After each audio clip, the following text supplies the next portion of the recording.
All right, you guys, let's talk about multiplying fractions now. The good news is this is a really simple thing to do, and you can learn it really quickly. All right. The bad news is that there are a few different situations that you might see, and I want to try and cover all three of those situations.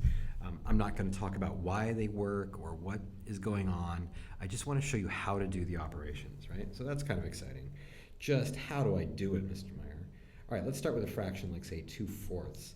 And you might recognize that as 1/2, but let's use it for now. 2/4 of, let's say, 1/8, right? If you think about multiplication, what I'm saying here is that I want half of, or half a group of 1/8. So now you might think, oh, well, if you're going to take half of an eighth, it's going to be smaller. It's going to get smaller. So let's see if that's true.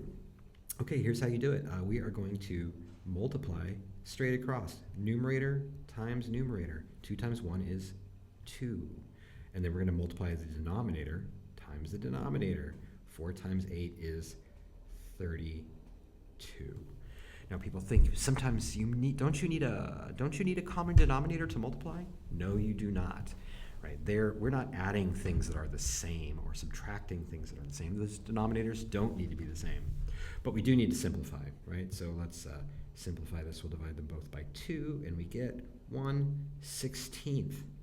Is 1/16 in fact smaller than 1/8?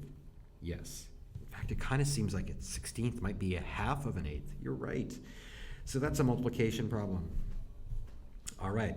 Another situation you might see is this. You might see something like 3 groups of 1/4.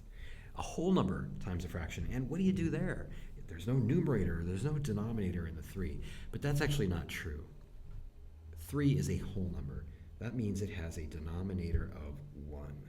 3 whole pieces. Right? That's simple. That's really simple. Whole numbers have a denominator of 1.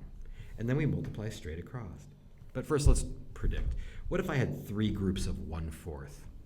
What would you expect that to be? 3 groups? Well, when you multiply by 3, it should get bigger, right? All right, let's find out. 3 groups of 1/4. So numerator times numerator is 3. 1 times 4, or denominator times denominator, is 4. That makes sense.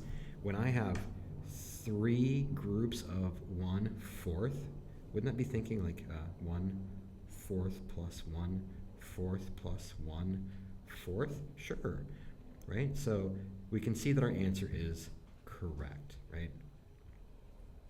3 times 1/4 should be 3/4, right? So take a whole number, give it a numerator of 1.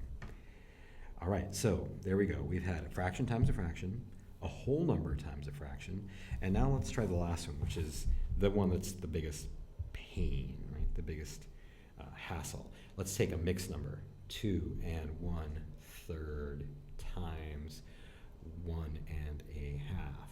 All right, so what do you do here? I'd like to multiply straight across, but oh man, the whole numbers are getting in the way. Whole numbers are getting in the way. So what do you do? Great, I'm glad you asked.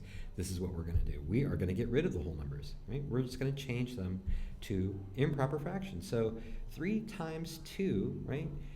That gives me 6/3 in this whole number. 3 times 2 is 6, plus this 1/3 I have here gives me 7/3.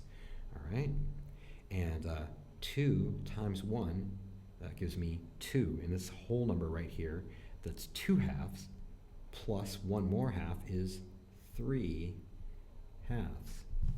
All right, so now we have 2 fractions. I guess that wasn't such a big hassle. I made such a big deal out of it. But you don't. Now you can just multiply straight across. 7 times 3 is 21. 3 times 2 is 6. And that seems like an improper fraction. I get it. But I'm going to simplify it first so my division will be easier. Right? Let me simplify that. Those can both be divided by 3.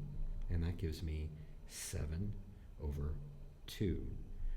That's an easier improper fraction to work with. It turns out to be 3 1/2. 3 1/2. Okay, so there you have it. The 3 different situations you'll see when you are multiplying fractions. Just go back through the video and pause on the one that you want to think about and watch it again, okay? Thank you.